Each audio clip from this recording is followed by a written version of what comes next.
أعوذ بالله من الشيطان الرجيم. بسم الله الرحمن الرحيم. وقال فرعون ائتوني بكل ساحر عليم. فلما جاء السحرة قال لهم موسى ألقوا ما أنتم ملقون.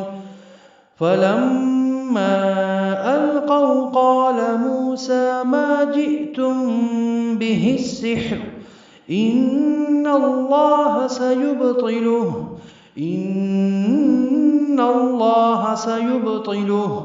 إن الله لا يصلح عمل المفسدين.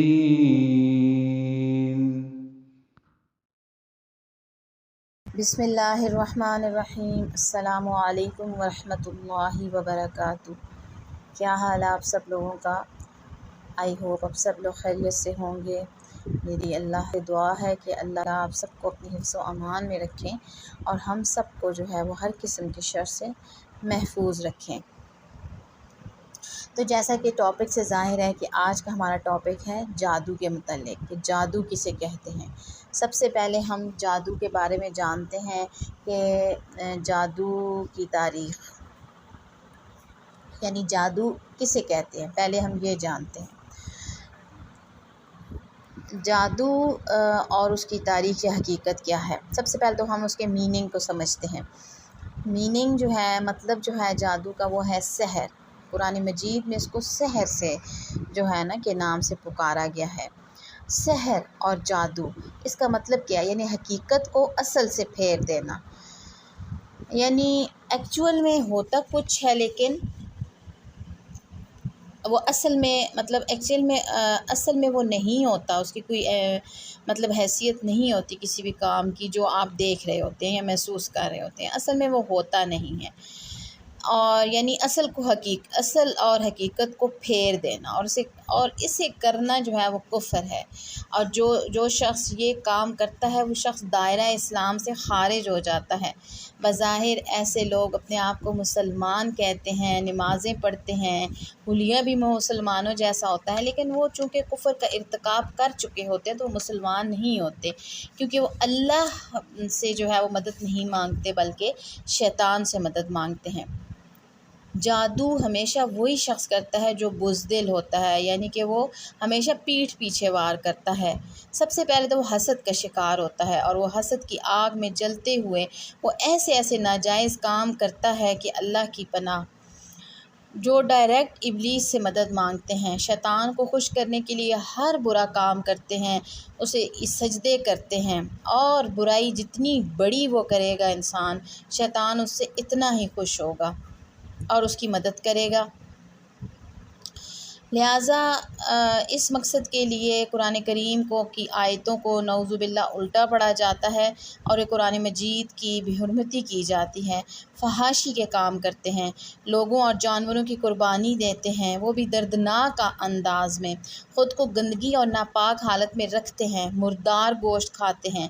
یہ سب کام شیطان کو خوش کرنے کے لیے کیے جاتے ہیں. اور ویسے بھی اگر ہم دیکھیں کہ جو لوگ جادو کرتے ہیں، اگر ہم ان کی شخصیت کو دیکھیں تو ان کی شخصیت بھی جو ہے وہ ایک ان کے اوپر خول ہوتا ہے، منافقانہ خول. یعنی اوپر سے وہ بہت میٹھے انداز میں آپ سے ملیں گے، بڑا جو ہے وہ اپنا جتائیں گے کہ ہم تو آپ سے بڑا رکھتے ہیں، ہمدردی رکھتے ہیں، لیکن اندر سے وہ وار کرنے والے ہوں گے. یعنی منافقانہ انداز ہوگا ان کا، اور پیٹھ پیچھے ہمیشہ وار کریں گے. انفارچونیٹلی جادو جو ہے وہ آج کل ایک فیشن اور آرٹ کی جو ہے وہ سطح اختیار کر گیا. یعنی اس کو فیشن اور آرٹ سمجھا جا رہا ہے، اور لوگ جو ہیں وہ اسلام اور ایمان جیسی دولت کو اپنے ہاتھوں سے گنوا رہے ہیں. ظاہر ہے وہ اپنی مشکلات حل کرانے کے لیے ان لوگوں کے پاس جاتے ہیں جو کہ شیطان ابلیس سے مدد لیتے ہیں اور شرک کرتے ہیں، اور شرک کے جو ہے وہ گہرے سمندر میں جو ہے وہ گر جاتے ہیں اور دائرہ اسلام سے خارج ہو جاتے ہیں۔ تو ان لوگوں کا انجام جو ہے وہ یہی ہے کہ اللہ تعالیٰ ان کو ڈھیل دیتے ہیں، اللہ تعالیٰ ان کو بظاہر چھوٹی موٹی کامیابیاں دکھاتے ہیں جس کی وجہ سے ان کا حوصلہ بلند ہوتا ہے، لیکن ایکچول میں اللہ تعالیٰ ان کو ڈھیل دے رہے ہوتے ہیں، کیونکہ ان کا جو ہے وہ نام دائرہ اسلام سے خارج ہو چکا ہوتا ہے اور وہ جو ہے وہ شرک کا ارتکاب کر چکے ہوتے ہیں اور برے سے برا کام کر چکے ہوتے ہیں، تو اس لیے اللہ کی نظر میں ان کی کوئی اہمیت نہیں ہوتی۔ اللہ تعالیٰ ان کو بظاہر چھوٹی موٹی کامیابیاں دکھاتے ہیں صرف کہ وہ اپنے شرک میں اس حد تک بڑھ جائیں کہ وہ دنیا میں جو ہے وہ ان کو معافی کا موقع نہ ملے اور وہ آخرت میں بھی جو ہے وہ دوزخ کے گڑھے میں گریں۔ تو یہ ہے کہ اب ہم دیکھتے ہیں کہ جادو کی کتنی اقسام ہیں۔ جادو کی مختلف اقسام ہیں۔ کچھ لوگ ستاروں سے مدد لیتے ہیں، ستاروں کا علم حاصل کر کے مستقبل کے فیصلے بتاتے ہیں جو کہ جھوٹ اور سچ پہ مبنی ہوتے ہیں۔ جادو کی دوسری قسم جو ہے وہ اوہان کہلاتی ہے، جس میں انسان کے دماغ کو کنٹرول کیا جاتا ہے اور جس میں انسان کو ایسا لگتا ہے کہ اس نے وہ کام کیا ہے جبکہ وہ ایسا نہیں، ایکچول میں وہ ایسا نہیں ہوتا، یعنی اس کو وہی جو میں نے آپ کو شروع میں بتایا تھا کہ حقیقت کو اپنی جگہ سے پھیرنا۔ تیسری قسم ہے کہ جنات کو قابو کر کے ہر وہ کام کروایا جاتا ہے جو اس نے نہیں کیا ہوتا۔ آخری قسم جو ہے وہ جدید ٹیکنالوجی، اس کو سن کے آپ کو دھچکا لگے گا۔ اگر ہم آج دیکھیں ورچوئل ریالٹی کے نام سے ایک ایسی ٹیکنالوجی ہے جس کو دیکھنے سے ایسے لگتا ہے کہ سامنے والے جو مناظر ہیں یا سامنے والا جو ہمیں نظر آ رہا ہے انسان اس کے اندر داخل ہو گیا ہے اور باقاعدہ انسان جو ہے وہ ٹچ بھی کر سکتا ہے اور انسان کو ایسے محسوس ہوتا ہے کہ مطلب اس کو ایسے لگ رہا ہے کہ حقیقت ہے۔ اور یہی وہ ٹیکنالوجی ہے جس کو جو ہے وہ دجال جو ہے وہ استعمال کرے گا۔ یہ سب جو ہے وہ دجال کے پیروکار ہیں اور چونکہ آج کل دور ہی دجالی ہے اور اس لیے جو ہے وہ اس کی یہ اپنے یہ جو جادو ہے، جو فن اور جس نے آرٹ کی شکل اختیار کر لی ہے آج کل جو ہے یہ اس کا جو ہے وہ دورہ ہے، کیونکہ دجالی دور ہے اور شیطان سے مدد لی جاتی ہے اور شیطانی دور ہے اور یہ لوگ جو ہیں وہ وقتی طور پہ کامیاب ہیں لیکن آخرت میں ان کے لیے کوئی حصہ نہیں ہے۔ جادو ہمیشہ وہم سے شروع ہوتا ہے۔ جو انسان وہم زیادہ کرتا ہے یا زیادہ سوچتا ہے کہ مجھ پہ جادو ہو گیا ہے، پھر ایسے ہی ہونا شروع ہو جاتا ہے۔ اب ہم یہ دیکھتے ہیں کہ ہم اس کا علاج کیسے کرتے ہیں، ہمارا رویہ کیسا ہونا چاہیے۔ ایک مسلمان ہونے کی حیثیت سے اور مومن ہونے کی حیثیت سے ہمارا رویہ کیسا ہونا چاہیے۔ جیسا کہ میں نے پہلے بتایا کہ جادو وہم سے شروع ہوتا ہے، اس لیے یہ تو آپ کو پتہ ہے کہ اسلام میں وہم کی یا توہمات کی کوئی ویلیو نہیں ہے۔ اکثر ہم لوگ وہم کرتے ہیں کہ آج یہ ہمارے ساتھ یہ ہو گیا، ہم باہر نکلے تو ہمارے ساتھ اس شخص کی ملاقات ہو گئی، پتہ نہیں اب ہمارا دن کیسا گزرے گا، آج ہمارا راستہ کالی بلی نے کاٹ لیا، یا آج ہمیں کچھ ہو رہا ہے تو کسی نے جادو کر دیا ہے اور ہمارے گھر میں آج جھگڑا ہوا ہے تو یہ بھی کسی کی جادو کرنے کی وجہ سے ہوا ہے۔ تو یہ جب آپ وہم کرتے ہیں تو اس وہم کی وجہ سے آپ کا جو شیطان ہے اس کو طاقت ملتی ہے اور وہ خوش ہوتا ہے۔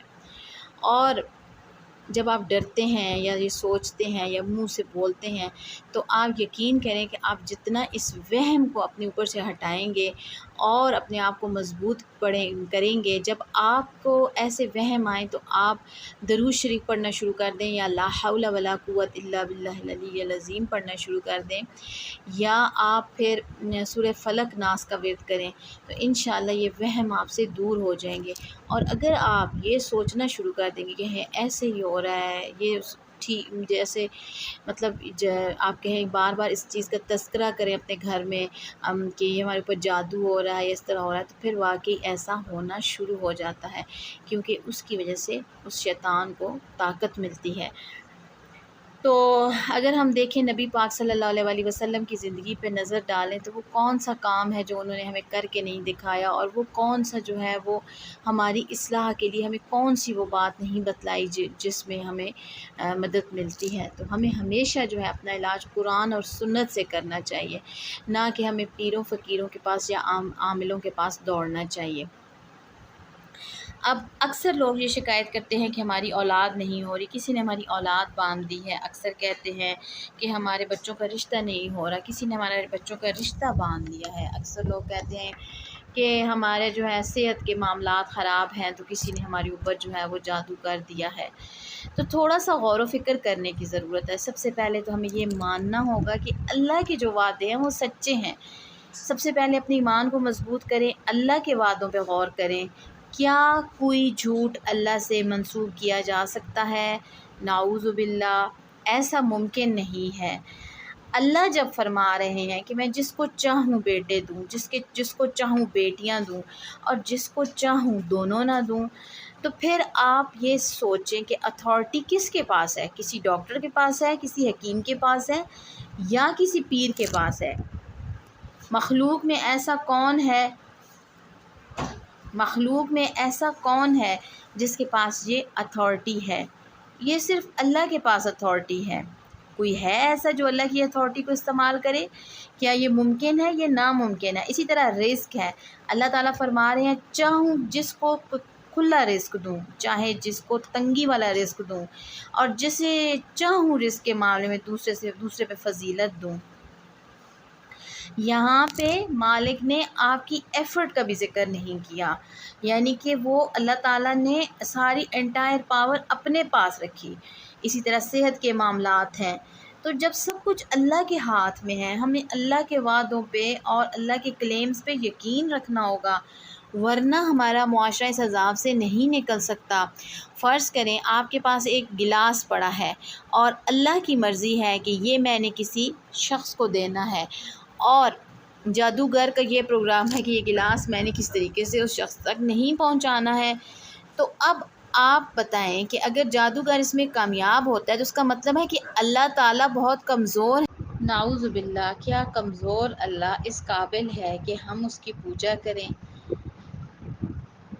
تو کون کمزور رب کو پوجے گا؟ اللہ تعالیٰ خود بتاتا ہے کہ اتھارٹی میرے پاس ہے۔ جب اتھارٹی اللہ کے پاس ہے تو کس کی مجال ہے کہ وہ آپ کے ذاتی کاموں میں دخل دیں؟ تو سب سے بڑی چیز یقین، توکل، اور اس کے ساتھ ساتھ اپنی نماز سے اور صبر سے مدد لینا، نماز اور صبر سے مدد لینا، نماز اور اذکار کی حفاظت کرنا، سورہ فلق ناس صورتوں کا ورد کرنا جو جادو کا توڑ ہے۔ تو اب ہم یہ دیکھتے ہیں کہ نبی پاک صلی اللہ علیہ وسلم کی اس میں ہمیں کیا تعلیمات ملتی ہیں۔ قرآن مجید میں جو ہے وہ جادو کے متعلق بہت واضح انداز میں فرما دیا گیا ہے کہ جادو برحق ہے، لیکن اس پہ یقین نہیں رکھنا چاہیے، بہت ہی کمزور ہے۔ یہ شیطانی جو حملے ہوتے ہیں یہ بہت کمزور ہوتے ہیں۔